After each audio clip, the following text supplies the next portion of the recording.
வாழ்க வையகம், வாழ்க வையகம், வாழ்க வளமுடன். குரு வாழ்க, குருவே துணை. அருட்பெரும் ஜோதி, அருட்பெரும் ஜோதி, தனிப்பெருங் கருணை, அருட்பெரும் ஜோதி. எல்லா உயிர்களும் இன்புற்று வாழ்க, வள்ளல் மலரடி வாழ்க வாழ்க.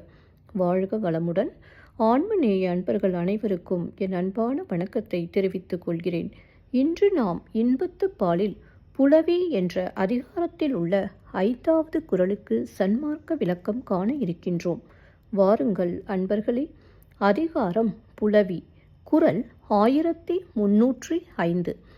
நலத்தகை நல்லவர்க்கு ஏயர் புலத்தகை பூ அன்ன கண்ணாரகத்து. நலத்தகை நல்லவர்க்கு ஏயர் புலத்தகை பூ அன்ன கண்ணாரகத்து. முதலில் உலகியல் விளக்கம் காண்போம்.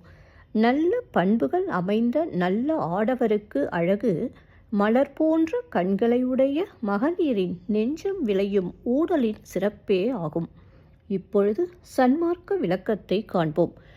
நல்ல பண்புகளை கொண்ட அறிஞர்களுக்கு அழகு பிணக்கை, அதாவது மரணத்தை தவிர்த்து தன் நெஞ்சமான அகத்தே புருவ மையத்தின் உள் நடுவே இறைவன் வீற்றிருக்கும் இடமான தாமரை பூவில் இருந்து வழியும் அமுதத்தை பருகுவதாகும்.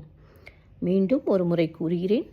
நல்ல பண்புகளை கொண்ட அறிஞர்களுக்கு அழகு பிணக்கை தவிர்த்து தன் நெஞ்சமான அகத்தே புருவ மையத்தின் உள் நடுவே இறைவன் வீற்றிருக்கும் இடமான தாமரை பூவில் இருந்து வழியும் அமுதத்தை பருகுவதாகும்.